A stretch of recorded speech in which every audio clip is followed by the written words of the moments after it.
Olá, meu nome é Fernando Esquena, sou antropólogo e fundador da Mantis Neurociência Esportiva. Bem-vindo ao nosso segundo vídeo da série Força Mental no Esporte. O tema de hoje é Neurociência, por que ela vai alavancar a sua carreira?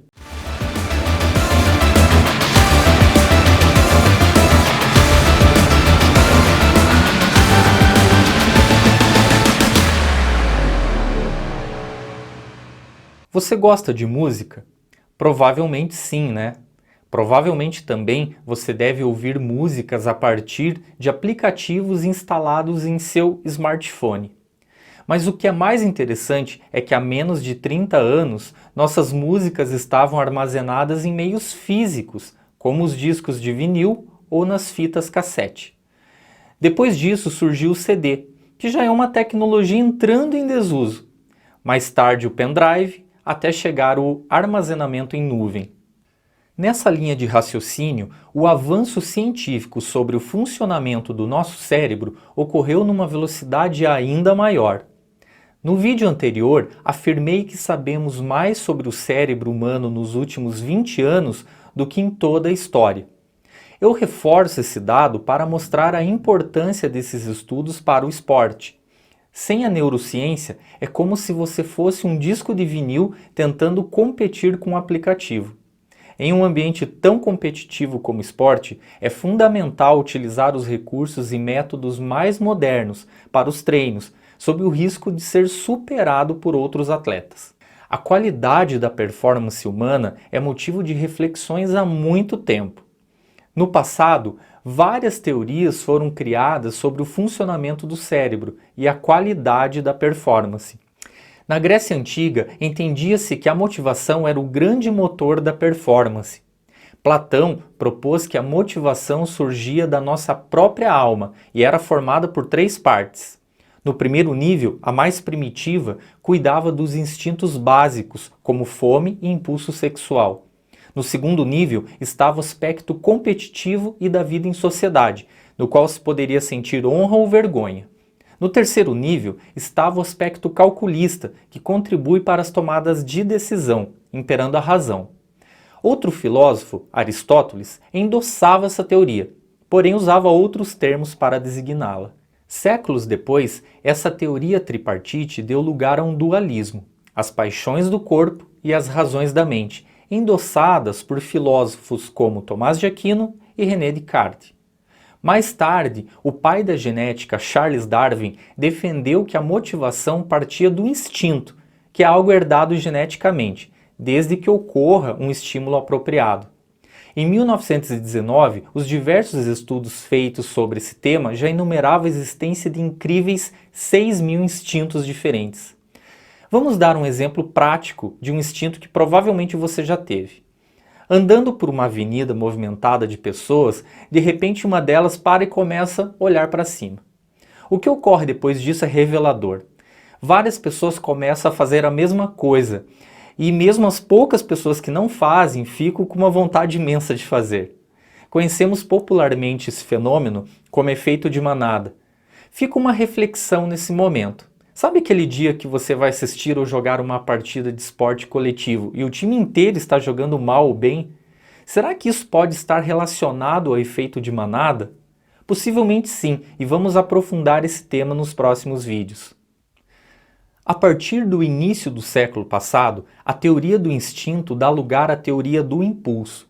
Agora, o impulso surge das nossas necessidades corporais. O famoso psicólogo Sigmund Freud acreditava que o impulso é um tipo de sinal de emergência emitido pelo corpo para que seu equilíbrio volte a ser restabelecido. Por exemplo, quando você sente sede, isso gera um impulso para você tomar água. Ao saciar a sede, o organismo cessa aquele impulso até que o nível de hidratação das nossas células diminua e gere um novo impulso para saciar a sede. Quanto maior a privação a uma necessidade, maior será o impulso para saciá-la.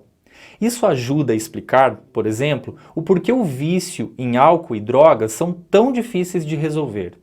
A partir de 1950, uma outra linha de estudo passou a reconhecer a importância dos fatores que ocorrem à nossa volta e que estimulam nossos comportamentos. Portanto, não são apenas as necessidades internas que definem a motivação. Depois de 1960, um conceito bem importante surge, que é o do hedonismo, que significa um tipo de comportamento que nos faz aproximar de sensações de prazer e nos faz evitar sensações de dor. Assim, passou-se a reconhecer que dois fatores trabalham juntos para ocorrer a motivação. Um é o incentivo, que é algo externo, e o outro é a excitação, que é algo interno. Você já ouviu falar de uma expressão que diz: quanto mais eu estudo, menos eu sei? Responda aí nos comentários. Pois é, nas últimas décadas há um consenso entre os neurocientistas que não há uma única teoria capaz de explicar sozinha a motivação e a performance. Atualmente há mais de 70 teorias sobre isso, sendo que cada uma delas funciona como uma espécie de peça de quebra-cabeça, ou seja, sozinha não conseguimos saber qual a imagem final, mas sem ela, essa imagem final não se forma plenamente. Agora faço questão de voltar à pergunta inicial. Por que a neurociência vai alavancar a sua carreira? Os esportes em geral misturam a necessidade de aliar características técnicas e táticas, além de um determinado porte físico recomendado. Dificilmente veremos atletas com mais de 2 metros de altura na ginástica ou no futebol, mas é uma altura recomendada no vôlei ou no basquete. Mas repare que o melhor atleta não é necessariamente o mais forte ou mais rápido. Isso acontece pois existem habilidades cerebrais e cognitivas que permitem aos atletas desenvolver melhor a inteligência e a estratégia nas jogadas. O trabalho de pesquisa científica em neurociência esportiva precisa ser feito com uma equipe multidisciplinar adequada, pois vários fatores interferem no desempenho, tanto os de ordem física e biológica, quanto os de ordem psicológica, social e cultural. O desenvolvimento humano e emocional é um passo fundamental para a carreira de qualquer atleta, mas ainda é pouco ou nada trabalhado nos centros de treinamento esportivo espalhados pelo Brasil, devido à falta de informação, aos custos financeiros envolvidos e à escassez de profissionais qualificados. Essa lacuna muitas vezes acaba sendo explorada por pessoas que sequer possuem formação acadêmica adequada para trabalhar na área, colocando em risco a sua saúde física e mental. Recentemente fui convidado pelo presidente de um grande clube de futebol brasileiro com incríveis resultados esportivos recentes para avaliar como é trabalhado o desenvolvimento humano e emocional dos atletas de formação, entre 14 a 19 anos. E mesmo lá, percebi lacunas incríveis nessas competências, o que me levou a imaginar como o nosso país está atrasado em relação a esse aspecto, principalmente nos clubes menores, com baixo investimento. Mas a boa notícia é que Amantes Neurociência Esportiva encontrou uma forma altamente eficaz e financeiramente acessível de trabalhar essas competências com atletas de qualquer modalidade esportiva, em qualquer lugar do Brasil onde haja uma conexão de internet e um smartphone. Se você tem interesse em conhecer melhor essa ferramenta, que potencializará o seu rendimento, é só clicar no primeiro link da descrição ou aqui na tela.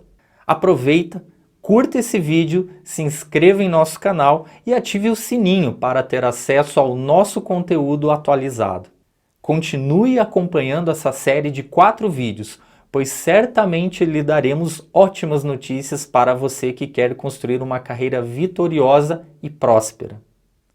Até lá!